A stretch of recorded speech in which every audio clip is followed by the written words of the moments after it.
Alright, boom. You don't got a place to stay or you don't got no job. I'm finna put you on how you can get you a place to stay for literally 6 months. So boom, first thing first, what you want to do? Maybe go to like a Church's Chicken, KFC, or something like that. You want to find you a BBW. And listen, do not be biased about no BBW. I know niggas be saying they don't want no big girl, but gang, you're fucking homeless, nigga.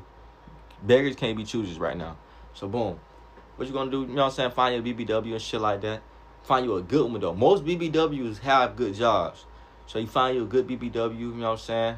She probably got her a good little corporate job, good little desk job, because she ain't doing too much walking for sure, 100%. She got her a good little desk job, maybe a little security job. She don't do too much standing up. She be sitting down all day at the desk. Boom, that's perfect. She probably got her own crib and everything. That's how they usually come. Own crib, car, maybe like 1, 2 kids. Shit, it'd be best if she got none. So boom, you see a little BBW and shit like that. You hop down there, you compliment her overly. Damn, I like your hair. You know what I'm saying? Even if her hair was fucked up, even her teeth yellow as hell. Well, I like them pretty ass white teeth. Well, I like that dress on you. Whatever. You know what I'm saying? Overly compliment her. I can get your number, Instagram, whatever. Now I'm saying she'll probably pretty hard to get a little stuck up and shit like that. But she gonna be overly flattered that you even hopping down on some shit like that. Because most niggas is not hopping down on big girls these days for sure. 100%. So boom. You know what I'm saying? You get an Instagram, get a number like that. You know what I'm saying? It should probably take you like 2 weeks. Probably take you up to 2 weeks until what you link up with her. So boom. After the 2 weeks hit, you talking to her, you know what I'm saying? You probably smack on the first link, real shit. You applying pressure overly, you smack on the first link. I know, nigga, you don't like BBWs, but gang, you gotta put yourself sacrifices, nigga. Remember sacrifices first. So boom. Smack the BBW. But listen, once you smack, gang, you have to deliver the best strokes you ever did in your life. Like, you have to be on your A game, 100%. None lazy, none quick and fast. You got to be in that bitch overly, like overtime. Okay, so once you smack that shit down to the floor and shit like that, you gotta tell her, alright, you gotta hit it with a software. You gotta know how to like work your software. Alright, well, guess I'm finna go back to my car. Guess I'm finna go back to the bench that I sleep on. Boom. To a certain point, it's gonna get to a point where like mine is gonna be under less than a month. You knowing this hoe, it's gonna get to a certain point where it's like, why am I letting this nigga come smack me, and then go live in a fucking car? He might as well move in. Boom. Now you got your roof over your head. You done moved in with shawty. Even if she got a couple kids, you run the fucking house. You fucking the mama, so you can tell her. You can tell the kids wherever the fuck they want, wherever you want. It don't matter. They 16, 17, 18, 19, 20. Nigga, you fucking the mama is your rules. Nigga, fuck the mama. It don't matter if she paying all the bills, you ain't paying shit, nigga. It's your house. So boom, she smacking the shit, you know what I'm saying? You'll probably be cool, like, you know what I'm saying? Maybe bring your PlayStation over, playing in the living room and shit like that. You'll be cool without a job for the first 3 months, 100%. Once the 4th, 5th month hit, that's when she can start questioning your job like that. That's when you got to start looking for a job, you know what I'm saying? Start putting out job applications, shit like that. You know what I'm saying? 4 or 5 months hit. You probably look a couple job vacations, you know what I'm saying? You get you a job, run your sack up, save your money. Nigga, do not start paying them bills now. She was doing it before you had a job. She can do it now. She can do it still by herself. It's not your fucking house. It's her house, gang. You know what I'm saying? Stack your money up, run your little sack up and shit like that. And then once you do that, shit, you been in for a cool 6 months. They ran you up a couple thousand. Shit, you might as well leave the bitch. Let's just have this as a mantra or a motto. Nice men, good men, quality men do not need a place to stay. They do not need you for survival.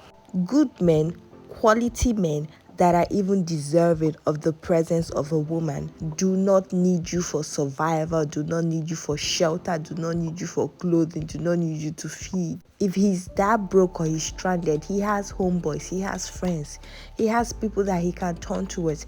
He has his mama's house. Alright, honestly, men that cannot turn to their mothers, even if it's just to stay with her and pay the rent and the mortgage or whatever, I side-eye those men, because why does your mom not like you or speak with you? Why does your mom not like you? Because do you know what it takes for, at least most mothers, not all, because they're always outliers, but most mothers not to like their children or speak with their children? You must have done a lot, especially with the rate of femicide and all that. Like, Why does your mom not like you? If your own mother that gave birth to you and brought you into this world don't like you, sir, why the hell would you be in my space? Get out. Go to the house of God. Go to the house of CB. Go somewhere else. I don't know. You can even be on the street if you wish. Because as society likes to say, this is a man's world. You're gonna be alright, sir. I believe in you. You're a big, strong man. You can do it. Just not in my space. Go somewhere else and do it. Now I want to address something else. Let's address the matter of mothers with children that invite a foreign or a strange man into the home. And then this man that is coming into the home is disrupting the flow of the space. As he said, laying up under the woman, because he's laying up under their mother, he feels like he has every right and authority to be giving out commands and treating those children like second-class citizens in their own home. I personally will advise those children, if they are older, if you decide to go toe-to-toe with that man, I need you to have a plan B, an escape plan, somewhere to stay, money saved up for bills if you're moving out, in case your mother is foolish enough to throw you out of the house because of a man. Yeah, in case she's stigmatized enough to try to do that, I need you to have plan B, C, and make sure that you're good. You be on point. Oh God. All that shit about running game that little black boys are taught is nothing more than using women. Look at the example that so many of them follow. Bitch, you out of pocket, bitch. How you gonna explore, ho? You know what I'm saying, bitch, if you gonna explore something, bitch, explore another level of this pimping that I got for you. So control, what I consider to be control is, the soul, you know what I'm saying? A hoe really got to feel a pimp. You follow the rules and regulations to society, Well, hoe, I'm the circle, bitch, So I'm gonna tell you how the world go, you know what I'm saying? Some look at it to be square, some look at it to be circle, But I just look at it to be, profitable. Using women for money, using women for their resources, getting women to do things for you. Everything that they're taught about being a man is nothing more than infantilization. And all that running game / infantilization does is keep them handicapped. You just don't know how to do shit. And you end up being an old ass man that needs a mommy to do everything for you. That's what kills me. You're supposed to be the man, the leader, but you need everybody to do everything for you. What type of leader is that? What can you lead? That man is an unemployed man. He is unemployed and he is surviving off of the backs of women. No matter how they try and repackage it, pimp this, all this, that, running game, that is an unemployed man with no employable job skills. And he only can survive because he is using the labor of women and their bodies. Street culture is nothing but a bunch of unemployed ass niggas with no employable job skills, with no marketable skills, that need women to survive. They just are a bunch of grown men who refuse to grow up, who want to do nothing but play. And if that is your example of a man, no wonder. Man just tried to manipulate his way into sleeping in my house. He literally told me he was going to sleep in his car because there was no way that he could drive back home. I'm a very empathetic person. Once upon a time, that shit would have worked on me. How did you plan on getting home in the first place? So is this always your plan? No, go home, sleep in your car, do what you... I'm sorry, no. Here's the only dating advice that you'll ever need. Do not date desperate. If you are about to fix your mouth to say, I need a man for money, I need a man for support, I need a man for company, this is the worst time to be dating. Because when you are dating, when you are desperate, you will attract all kinds of garbage. And look, are there some women out there that have met the man of their dreams right after a traumatic breakup when they were just in the shit? Absolutely.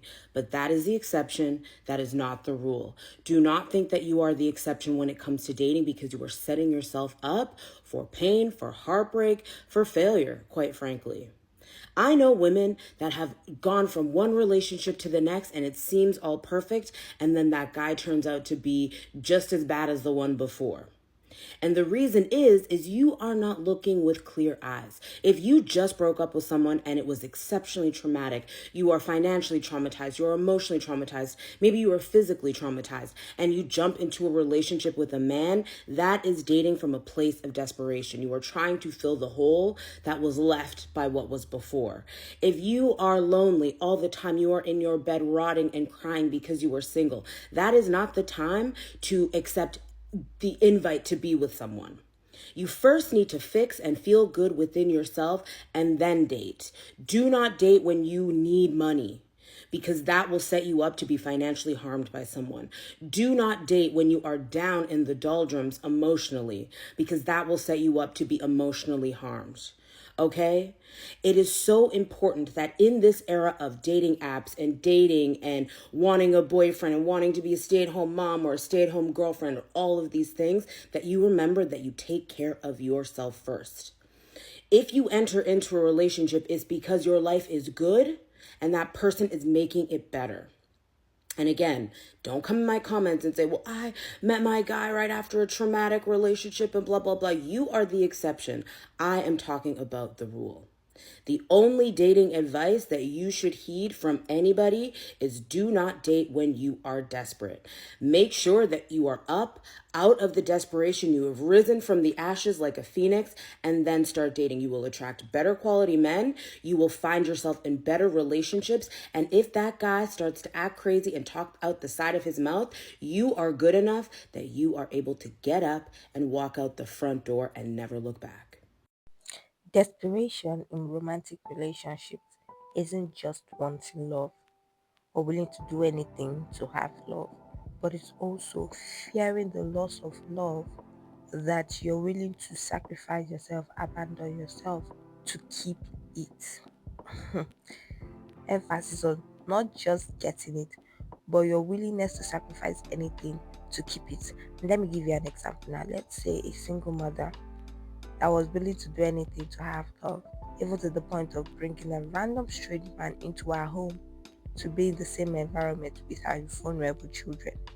And then, even when she notices that things are not adding up, still willing to do anything, still willing to put her children in harm's way to keep it. Desperation in romantic relationships is a very terrible mixture and cocktail. Alright, in my opinion, the motto of it's better late than sorry applies in romantic relationship. In life in general, it's better late than never. But romantic relationship, it's better late. You do it late and you do it right, or not at all, because it's that dangerous. Not just your life, even the lives of people around you and people that you're responsible for. Also, ladies, let's talk discernment. Now, when it comes to discernment actually requires you to take action and get rid of those people causing the chaos in your space. Now, where you are broke or desperate or need somebody for something, your discernment cannot be applied or come into play. You have to play dumb to get what you want. So yeah, ladies, do not date from a place of desperation. Do not be out here leaving yourself vulnerable. That don't be don't date at all. You can date people, but that should be from a place of maybe you want this, you require this from this person, but you don't need them to do it. You can always do it for yourself. So if they are not compatible with you or what you want, you can always walk away. So yeah, as always, I'm your host here, the Empress H Speak. Like this video. Bye.